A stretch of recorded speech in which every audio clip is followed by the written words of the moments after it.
Bien, hoy vamos a ver el estudio de una función exponencial, concretamente f de x igual a x por e elevado a x. ¿Qué vamos a calcular de esta función? Pues el dominio, puntos de corte, asíntotas y crecimiento. Con eso, crecimiento y máximos y mínimos, evidentemente. Con eso sería suficiente para hacer un estudio de esta función.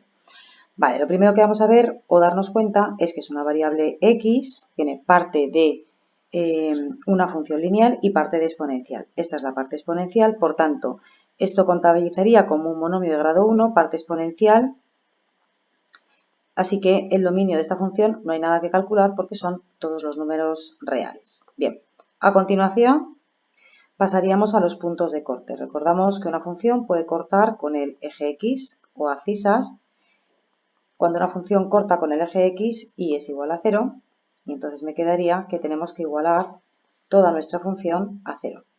Como está separada en dos factores por un producto, x es el primer factor, elevado a x es el segundo factor, lo que hago es igualar cada factor a 0, es decir, como si fuera una ecuación factorizada como las que hacemos de segundo grado incompletas.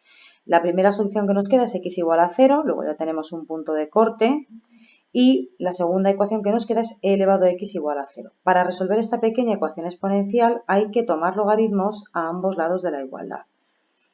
Siempre que veamos un término exponencial, una de las maneras de resolverlo es tomando logaritmos a ambos lados de la igualdad. Os recuerdo que en este caso tomamos logaritmos neperianos, que son logaritmos en base e.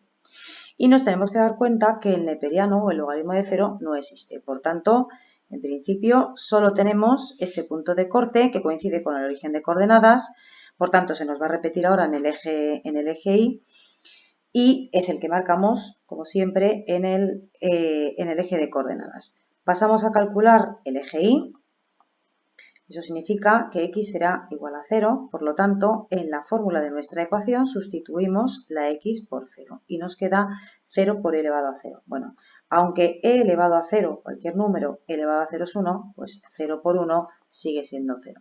Así que, como os decía, cuando una función en el eje x corta en el origen de coordenadas, en el 0, 0, evidentemente ese punto de corte se nos tiene que repetir. Bien, en este caso no voy a hacer asíntotas, bueno, no he marcado, perdonadme, no lo he dicho, no he marcado el 0, 0, porque ya lo teníamos puesto del eje x, del anterior punto de corte. Vamos con las asíntotas. ¿Quiénes son las asíntotas? Son esas ramas infinitas que nos ayudan a hacer o a trazar nuestra función, o esbozar nuestra función, sería lo más exacto. Recordamos que hay tres tipos de asíntotas, verticales, horizontales y oblicuas. Bien, en este caso, si os dais cuenta, el dominio son todos los números reales, es decir, que no hay ningún punto excluido del dominio. ¿Eso qué significa? Que la función no va a tener asíntotas verticales, ¿vale? Pasaríamos, por tanto, a las asíntotas oblicuas. Os recuerdo, perdón, horizontales, que primero hay que calcular las asíntotas en la horizontal. Vale, en las funciones racionales, para calcular la asíntota, yo dejo, o os dejamos, que hagáis el límite cuando x tiende a más menos infinito. ¿Por qué? Porque en una función con denominador racional, el límite cuando x tiende a más infinito y cuando x tiende a menos infinito va a coincidir. ¿Por qué en el caso de las exponenciales no podemos hacer esto y hay que calcular? Primero os voy a poner aquí cálculo de la asíntota.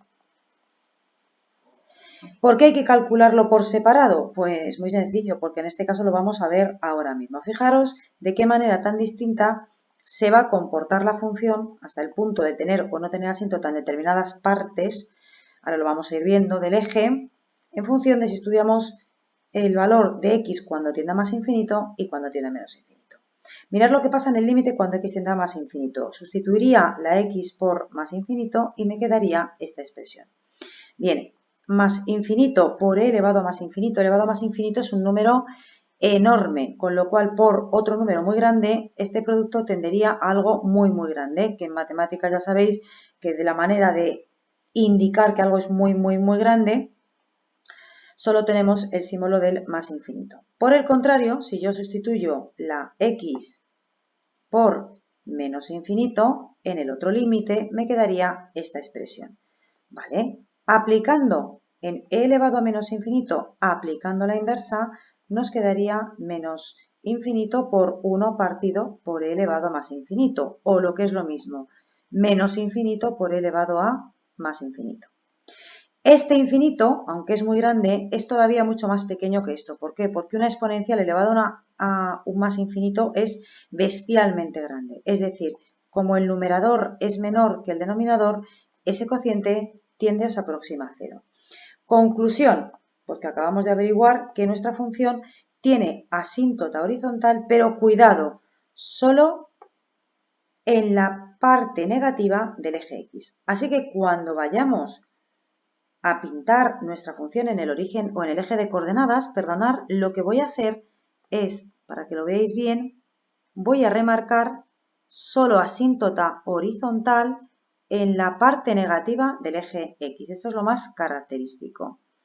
Voy a poner asíntota horizontal en la parte negativa del eje X. Y os lo indico así, ¿vale? Bien, pero ya sabéis que toda asíntota hay que estudiar su aproximación. La ventaja de la horizontal es que solo estudio la aproximación en la parte del eje donde tengo asíntota, es decir, solo en la parte negativa. ¿Veis? Por eso es tan importante que en las asíntotas horizontales para funciones exponenciales no puedo calcular a mogollón el límite cuando x tiende a más menos infinito, como hacíamos en las funciones racionales. Esto no se puede hacer, porque las asíntotas exponenciales, precisamente por lo que se caracterizan, es por tener asíntotas solo en algunas partes del eje, o solo en una parte negativa de la asíntota y no en la positiva. Por eso hay que calcularlo por separado. Una vez que lo calculamos, segundo paso, ya sabéis que pasamos a la aproximación a la asíntota. Pero como os decía, la ventaja es que prácticamente ya está hecho y solo voy a estudiar la aproximación en la parte, en este caso del eje X, que es donde coincide la asíntota con el eje X en la parte negativa. Recordar que para hacer la aproximación a la función hay que restarle la asíntota. Me diréis, en este caso es una chorrada. Pues es verdad, porque la asíntota es 0. Es decir, que me vuelve a quedar este límite. Volveríamos a sustituir la x por menos infinito. Voy a ir un poco más rápido, esto ya aplicando a la inversa como he hecho aquí arriba. La cuestión es que me quedaría, como es el signo, acordaros, me quedaría menos infinito por 1, negativo. En el denominador e elevado a más infinito, positivo. Menos entre más, menos infinito. Recordamos que en la aproximación solo me interesan los signos. Es decir, que tenemos asíntota horizontal en la parte negativa del eje X y además la flecha la pintaremos por debajo de la asíntota. Vale, he borrado la asíntota oblicua, la vuelvo a poner aquí porque no tiene. ¿Por qué? Porque como ya tiene horizontal, no puede tener oblicua. Bien, ya para terminar nos vamos a centrar en el crecimiento. Prácticamente la función ya estaría, la vamos a poder, o vais a ver que la vamos a poder representar rápidamente o esbozarla rápidamente. ¿Por qué no necesito simetría? En realidad la simetría no es un apartado que suelen pedir mucho en EVA o en las pruebas de acceso a la universidad. Lo tenemos que enseñar, pero no es uno de los apartados que más se pidan. Como en este caso quería ir a hacer un estudio un poquito más rápido de la función exponencial, pues por eso me he saltado la simetría. Y por supuesto me voy a saltar también la concavidad, porque ya vais a ver que la función prácticamente queda esbozada con los 4 apartados que os estaba ahora subrayando: dominio, puntos de corte, asíntotas y ahora crecimiento. Vale, importantísimo, saberse la regla para derivar exponenciales. Derivo, aplico la regla del producto, derivada de x del primero, 1 por el segundo sin derivar, más la primera sin derivar por la derivada de la segunda. Ya sabéis que para calcular los posibles máximos y mínimos que pueda tener una función, hay que igualar la derivada a 0. Y eso es lo que voy a hacer ahora mismo. Bueno, 1 por elevado a x ya lo he dejado como elevado a x. Bien, ¿qué tienen en común este término y este término? Pues precisamente lo que estoy subrayando, L elevado a x. Así que le voy a sacar factor común y me queda 1 más x igual a 0. Lo que hago es factorizar esa ecuación, que en un principio parecía bastante complicada, en dos ecuaciones pequeñas. Esta ya hemos visto antes que habría que tomar logaritmos neperianos a ambos lados de la igualdad para poder resolverla y quitarme en el término exponencial, pero resulta que el logaritmo neperiano de 0 no existe. Por lo tanto, no me entretengo en resolver más. De la segunda parte, del segundo factor, 1 más x lo igual a 0. Recordamos que factorizamos las ecuaciones para pasar de ecuaciones complejas o de grados muy grandes a muchas ecuaciones, o 2 o 3 o 4 las que sean, ecuaciones pequeñas, normalmente de primer grado, que resolvemos rápidamente. Bien, pues ya tenemos un posible máximo mínimo. Recordar que para saber si exactamente es un máximo mínimo, basta con hacer los intervalos de crecimiento y calcular el signo de la derivada en esos intervalos. Recordamos porque es la derivada la que me dice si la función es creciente o decreciente. Entre menos infinito y menos 1 voy a coger el menos 2. Y recordamos, ese menos 2 lo sustituimos aquí, en la derivada, y nos va a quedar que es negativa, menor que 0, es decir, mi función es decreciente.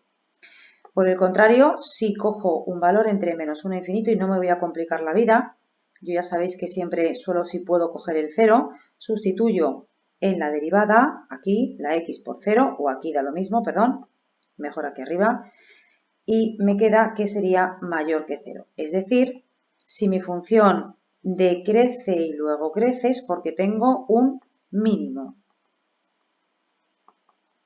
en el menos 1. Ya sabéis que para hallar la coordenada y hay que sustituir este valor de la x, el mínimo, en nuestra función, en la que estamos estudiando, x por elevado a x. Y me quedaría lo siguiente, menos 1 partido por e. Pues eso tendríamos que hallar el valor en la calculadora. Bueno, pues tenemos ya un mínimo, que es menos 1 y menos 1 partido por e. Ya os digo que aproximadamente menos 1 partido por el número e, que os recuerdo que es un número irracional, ¿de acuerdo? Es un número irracional, me quedaría 2,71828, pues menos 1 entre ese valor del número e sería menos 0,36. Os lo pongo en decimal, que ya sabéis que debemos abusar lo menos posible de los decimales, pero para que os situéis. Bueno, pues ya tenemos el dominio, son todos los reales, puntos de corte, lo hemos puesto, asíntota, hemos visto la aproximación, hemos pintado la flechita y por último lo que nos queda es representar el mínimo, que lo tenemos en el menos 1, menos 0,36 aproximadamente, es decir, aquí. Pues uniendo la flecha, hago el mínimo, paso por el 0, 0 y así quedaría representada finalmente o esbozada finalmente mi función con 4 apartados muy importantes que son los que más suelen pedir en EBAU: dominio, a veces puntos de corte, asíntotas, crecimiento o máximos y mínimos. Y eso sería todo. Hasta aquí el estudio de la función exponencial.